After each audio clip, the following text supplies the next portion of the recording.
उत्तराखंड भारत का पहला राज्य है जहां मदरसा बोर्ड भंग कर दिया गया है। लेकिन क्या मदरसा बोर्ड भंग करने के बाद उत्तराखंड में समान शिक्षा लागू हो गई है, यूनिफॉर्म एजुकेशन सिस्टम लागू हो गया है? नहीं, ऐसा नहीं है। क्योंकि सरकार ने मदरसा बोर्ड भंग किया लेकिन माइनॉरिटी एजुकेशन बोर्ड बना दिया है, माइनॉरिटी एजुकेशन एक्ट बना दिया है। यानी मदरसे जो अभी मान्यता ले रहे थे मदरसा बोर्ड से, अब वो माइनॉरिटी एजुकेशन बोर्ड से मान्यता लेंगे। तो उत्तराखंड में जो भी माइनॉरिटीज़ हैं अब उनके स्कूल माइनॉरिटी एजुकेशन बोर्ड के द्वारा संचालित होंगे। कानून बन गया माइनॉरिटी एजुकेशन एक्ट। लेकिन सवाल फिर वही कि उत्तराखंड का माइनॉरिटी है कौन? उत्तराखंड में जो माइनॉरिटी है वो डिस्ट्रिक्ट लेवल पे पहचानी जाएगी या स्टेट लेवल पे पहचानी जाएगी? दूसरी बात, 1% वाला माइनॉरिटी कहलाएगा, 2% वाला माइनॉरिटी कहलाएगा कि 5% वाला माइनॉरिटी कहलाएगा? जिसकी जनसंख्या उत्तराखंड में 1000 है वो माइनॉरिटी कहलाएगा, या जिसकी जनसंख्या उत्तराखंड में 1 लाख है वो माइनॉरिटी कहलाएगा, या जिसकी जनसंख्या उत्तराखंड में 10 लाख है वो माइनॉरिटी कहलाएगा? ये अभी तक कहीं लिखा ही नहीं गया। तो इसका मतलब ये हुआ बाय डिफॉल्ट उत्तराखंड में जो मुस्लिम हैं वो भी माइनॉरिटी कहलाएंगे, उत्तराखंड के क्रिश्चियन भी माइनॉरिटी कहलाएंगे, उत्तराखंड में बौद्ध भी माइनॉरिटी कहलाएंगे, उत्तराखंड में सिख भी माइनॉरिटी कहलाएंगे। जो पुरानी व्यवस्था चल रही वो चलती रहेगी। अभी इस कानून के बनने के बावजूद 2 ऐसी बड़ी बाधाएं हैं जिसके कारण उत्तराखंड में यूनिफॉर्म एजुकेशन सिस्टम लागू नहीं हो सकता। पहली बाधा क्या है? पार्लियामेंट के द्वारा 1992 में बनाया गया माइनॉरिटी कमीशन एक्ट। ये माइनॉरिटी कमीशन एक्ट 1992 में नरसिम्हा राव की सरकार ने बनाया था, लेकिन इसमें भी नहीं लिखा हुआ है कि माइनॉरिटी कौन होगा, माइनॉरिटी कितने % होगा, माइनॉरिटी 1000 में होगा, माइनॉरिटी लाख में होगा कि माइनॉरिटी करोड़ में होगा, माइनॉरिटी नेशनल लेवल पर आइडेंटिफाई होगा कि माइनॉरिटी डिस्ट्रिक्ट लेवल पर आइडेंटिफाई होगा कि माइनॉरिटी स्टेट लेवल पर आइडेंटिफाई होगा। इस कानून में भी लिखा ही नहीं गया। तो इसलिए राज्य सरकार, उत्तराखंड सरकार का जो माइनॉरिटी एजुकेशन एक्ट है वो इस कानून के बाहर जा ही नहीं सकता। क्यों? क्योंकि ये पार्लियामेंट का कानून है और पार्लियामेंट के कानून में माइनॉरिटी कौन होगा कहीं लिखा ही नहीं है। पार्लियामेंट ने 1993 में उस समय की कांग्रेस की सरकार ने मुस्लिम्स को माइनॉरिटी घोषित कर दिया था, बिना किसी सर्वे के, बिना किसी जांच के, बिना किसी कमीशन के, बिना किसी आयोग के, बिना किसी डिस्कशन के। आज तक चल रहा है, 2025 में वही चल रहा है। तो जो नरसिम्हा राव का नोटिफिकेशन था 1993 का माइनॉरिटी वाला, उत्तराखंड की धामी सरकार भी उसी माइनॉरिटी के नोटिफिकेशन को मानने के लिए मजबूर है, क्योंकि वो केंद्र का नोटिफिकेशन है। उससे बाहर उत्तराखंड की सरकार जा ही नहीं सकती। दूसरी बात, क्या उत्तराखंड में 1 नेशन 1 एजुकेशन बोर्ड हो गया क्या? नहीं। उत्तराखंड में सीबीएसई बोर्ड अपना अलग सिलेबस पढ़ाएगा, आईसीएसई बोर्ड अपना अलग सिलेबस पढ़ाएगा, उत्तराखंड का जो खुद का बोर्ड है वो अलग सिलेबस पढ़ाएगा। और इसके अलावा उत्तराखंड की सरकार ने माइनॉरिटी एजुकेशन बोर्ड बनाया, माइनॉरिटी एजुकेशन एक्ट बनाया, तो मदरसे अपनी चीज़ें पढ़ाएंगे। जो मिशनरी स्कूल अपनी किताब पढ़ाएंगे, कॉन्वेंट स्कूल अपनी किताब पढ़ाएंगे, मॉन्टेसरी स्कूल अपनी किताब पढ़ाएंगे। एक बात जो अच्छी हुई है, जो उत्तराखंड सरकार ने, जो मैं कानून देख रहा था उसमें लिखा हुआ है कि अब माइनॉरिटी स्कूलों को भी जो नेशनल एजुकेशन पॉलिसी है उसको फॉलो करना पड़ेगा, नेशनल करिकुलम फ्रेमवर्क को फॉलो करना पड़ेगा। ये बहुत अच्छी बात है। लेकिन अभी क्या उत्तराखंड में जो माइनॉरिटी स्कूल हैं उन पे टीटी लागू होगा क्या? नहीं लागू हो सकता। क्यों? क्योंकि वो पार्लियामेंट का जो राइट टू एजुकेशन एक्ट है, उस पार्लियामेंट इस राइट टू एजुकेशन एक्ट में माइनॉरिटी स्कूलों को राइट टू एजुकेशन एक्ट से दायरे से बाहर निकाल दिया। अब जब तक ये सेंटर वाला कानून नहीं बदलेगा, राइट टू एजुकेशन एक्ट नहीं बदलेगा और माइनॉरिटी कमीशन एक्ट नहीं बदलेगा, तब तक धामी सरकार, उत्तराखंड की सरकार यूनिफॉर्म एजुकेशन लागू नहीं कर सकती।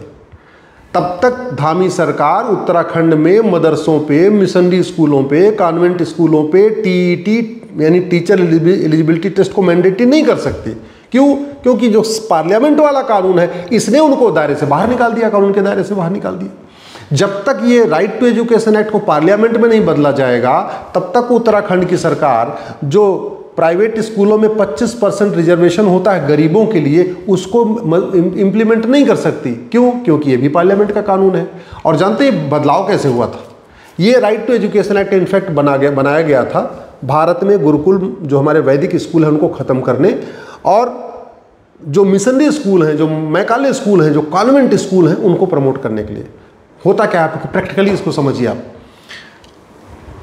माइनॉरिटी अगर आप हैं तो आपके लिए स्कूल खोलना आसान है, आपके लिए टर्म्स कंडीशन अलग है। लेकिन आप हिंदू हैं तो आपके लिए टर्म्स कंडीशन अलग है।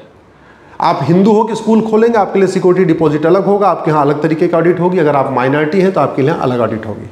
अगर आप हिंदू हैं तो आप अगर 100 बच्चे एडमिशन ले रहे हैं तो 100 में से 25 बच्चों को फ्री में एजुकेशन देना पड़ेगा, यानी 25% बच्चों को फीस माफ़ करनी पड़ेगी। लेकिन अगर आप मुस्लिम हैं, आप क्रिश्चियन हैं, आप मदरसा चलाते हैं, आप कॉन्वेंट स्कूल चलाते हैं, मॉन्टेसरी स्कूल चलाते हैं, मिशनरी स्कूल चलाते हैं, मैकाले स्कूल चलाते हैं, तो फिर 25% रिजर्वेशन लागू नहीं होगा।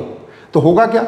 जब आपको कोई रिजर्वेशन लागू नहीं करना है, आपके ऊपर कोई टर्म्स कंडीशन लागू नहीं होनी है, तो आप फीस भी कम कर सकते हो। वहीं दूसरी तरफ आप हिंदू हैं, प्राइवेट स्कूल चला रहे हैं, आपको 25% फ्री में एजुकेशन देना है, तो बाकी लोगों को आपको फीस बढ़ानी पड़ेगी। बाकी फीस बढ़ानी पड़ेगी तो आम जनता को तो सब पता नहीं होता कि ये क्या कारण है, हिंदू के स्कूल में महंगी फीस है और जो मिशनरी स्कूल है, मॉन्टेसरी स्कूल है, कॉन्वेंट स्कूल है, सस्ता क्यों है? सस्ता इसलिए है उनकी टर्म्स कंडीशन आसान है, सरकार ने उनको सस्ता कर रखा है, सरकार ने उनके ऊपर 25% जो कोटा लागू नहीं किया। तो जब तक ये कानून नहीं बदलेगा तब तक उत्तराखंड की सरकार यूनिफॉर्म एजुकेशन सिस्टम लागू नहीं कर सकती।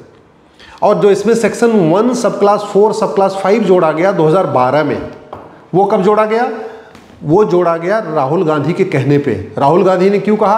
क्योंकि 2012 में उत्तर प्रदेश में विधानसभा चुनाव होना था और उसमें पर्सनल लॉ बोर्ड और जमीयत उलमा हिंद ने बोला कि मदरसों को राइट टू एजुकेशन के दायरे से बाहर निकालिए।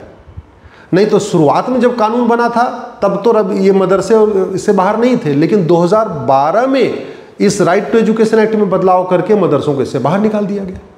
उसको मैंने चैलेंज किया हुआ है। मैंने पहले सुप्रीम कोर्ट में चैलेंज किया तो सुप्रीम कोर्ट ने बोला हाई कोर्ट जाओ। मैंने कहा माय लॉर्ड, ये right to education and parliament का कानून है, पूरे देश पे लागू होता है, आप सुनवाई करो। बोले नहीं, आप हाई कोर्ट चले जाओ। ये मेरे साथ कई बार नाइंसाफ़ी हुई है, मेरे साथ कई बार ऐसा भेदभाव होता है कि सेम इश्यू पे मैं PIL फाइल करता हूँ, सुप्रीम कोर्ट कहता है हाई कोर्ट जाओ। सेम इशू पे दूसरे लोग आके PIL फाइल करते हैं, वो कहता है ठीक हम सुनवाई करेंगे। ऐसा वक्फ एक्ट में हो चुका मेरे साथ। मैंने वक्फ एक्ट को चैलेंज किया 1995 को, मुझे कहा हाई कोर्ट जाओ। बाद में 2025 वाले वक्फ एक्ट को लोगों ने चैलेंज किया, सुप्रीम कोर्ट सुनवाई करने लग गया। सेम स्थिति मेरी राइट टू एजुकेशन एक्ट में है। मेरी पिटीशन आज भी पेंडिंग है दिल्ली हाई कोर्ट में, जहाँ मैंने कहा है कि भारत ये जो सेक्शन 1415 जोड़ा गया, जो मदरसों को बाहर निकाला गया, ये पूरी तरीके इलीगल है, पूरी तरीके गलत है। मेरा ये कहना या तो TET सब पे लागू होना चाहिए जहाँ तक 8वीं क्लास तक के बच्चे पढ़ते हैं, या तो किसी पे नहीं लागू होना चाहिए। ऐसे नहीं होना चाहिए कि आप हिंदू है, आप स्कूल अगर आप चला रहे हैं तो आपको TET क्वालिफाइड टीचर चाहिए, और आप मुस्लिम हैं मदरसा चला रहे हैं, क्रिश्चियन है कॉन्वेंट स्कूल चला रहे हैं, या मॉन्टेसरी स्कूल चला रहे हैं, या मिशनरी स्कूल चला रहे हैं, मैकाले चला रहे हैं, तो आपको TET नहीं चाहिए। ये भेदभाव बंद होना चाहिए भारत में। दूसरी बात, जब मुगल चले गए तो फिर मदरसा क्यों? अरे भैया, मुगल आए, उन्होंने मदरसा शुरू किया, अब मुगल चले गए तो मदरसा बंद होना चाहिए। अंग्रेज आए, मैकाले आया, उसने यहाँ पे मॉन्टेसरी स्कूल शुरू किया, कॉन्वेंट स्कूल शुरू किया, मॉन्टेसरी स्कूल शुरू किया, मिशनरी स्कूल शुरू किया। अब अंग्रेज चले गए, अब तो हम आज़ाद हैं, तो फिर मिशनरी स्कूल, कॉन्वेंट स्कूल को इतना प्रोटेक्शन क्यों दिया जा रहा है? उनके लिए अलग से बोर्ड क्यों बन रहा है? उनके लिए अलग से कानून क्यों बन रहा है? क्या इंग्लैंड में गुरुकुल वैदिक शिक्षा के लिए अलग से कोई बोर्ड बना है क्या? क्या अमेरिका में भारत की गुरुकुल वैदिक शिक्षा को प्रमोट करने का अलग से कोई बोर्ड बना है क्या? नहीं बना है ना। तो फिर भारत में अंग्रेजों के सिस्टम को, अमेरिका के सिस्टम को, कॉन्वेंट सिस्टम को प्रमोट करने के लिए अलग एजुकेशन बोर्ड क्यों? अलग उनको विशेष दर्जा क्यों उनके ऊपर इतनी मेहरबानी हो रही है? 75 साल बीत गए हैं। अब अगर अभी भी चीज़ें, अब यूनिफॉर्म एजुकेशन नहीं होगा, अभी सबको एक बराबर नहीं माना जाएगा, तो कब माना जाएगा? मजहब के आधार पे देश का विभाजन हो चुका है, फिर मजहब के आधार पे नियम कानून कब तक चलेंगे? मजहब के आधार पे देश का विभाजन हो गया, फिर मजहब के आधार पे मंत्रालय क्यों चल रहा है? मजहब के आधार पर आयोग क्यों चल रहा है? मजहब के आधार पे देश का विभाजन हो गया, फिर मजहब के आधार पे स्कूल कॉलेज क्यों? मजहब के आधार पे विभाजन हो गया, फिर मजहब के आधार पे नियम, ये बोर्ड और ट्रिब्यूनल क्यों? मजहब के आधार पे लोन वजीफा क्यों? मजहब के आधार पे अलीगढ़ यूनिवर्सिटी क्यों? मजहब के आधार पे जामिया क्यों? मजहब के आधार पे मदरसे क्यों? सामाजिक समरसता तब आएगी जब मंत्री और संतरी के बच्चे की एक किताब होगी। सामाजिक समरसता तब आएगी जब हिंदू, मुस्लिम, पारसी, ईसाई सबके बच्चों की एक किताब होगी। सामाजिक समरसता तब आएगी जब अगड़े पिछड़े की एक किताब होगी। सामाजिक समरसता तब आएगी जब क्लर्क और कलेक्टर के बच्चे की एक किताब होगी। सामाजिक समरसता तब आएगी जब मजदूर और मालिक के बच्चे की एक किताब होगी। सामाजिक समरसता तब आएगी जब कांस्टेबल और कप्तान के बच्चे की एक किताब होगी। सामाजिक समरसता तब आएगी जब पूरब से पश्चिम, उत्तर से दक्षिण तक देश के सभी बच्चों की एक किताब होगी। सब अपनी अपनी मातृभाषा में पढ़ें, लेकिन किताब अलग अलग क्यों होनी चाहिए? तो मैं उत्तराखंड सरकार को धन्यवाद देता हूं कि उन्होंने मदरसा बोर्ड खत्म किया है, लेकिन उत्तराखंड सरकार यूनिफॉर्म एजुकेशन नहीं लागू कर सकती है जब तक कि केंद्र सरकार इस माइनॉरिटी एजुकेशन एक्ट को खत्म नहीं करेगी और राइट टू एजुकेशन को राइट टू इक्वल एजुकेशन नहीं बनाएगी। तब तक उत्तराखंड की सरकार या योगी जी की सरकार या कोई भी सरकार अपने राज्य में यूनिफॉर्म एजुकेशन लागू नहीं कर सकती।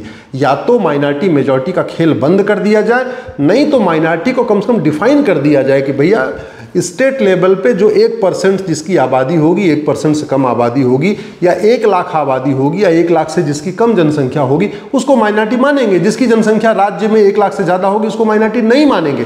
पूरी दुनिया में ऐसे ही होता है, यूरोप में ऐसे ही होता है, अमेरिका में ऐसे ही होता है, यूएन भी यही कहता है। फिर भारत में जिसकी जनसंख्या करोड़ों में है, जिसकी संख्या 5 करोड़ है, 8 करोड़ है, उसको माइनॉरिटी की दर्जा क्यों दे रहे? और सबसे बड़ी बात तो वही, मुगल चले गए तो मदरसा क्यों, अंग्रेज चले गए तो मॉन्टेसरी, मिशनरी, मैकॉले स्कूल क्यों? ये बंद होना चाहिए।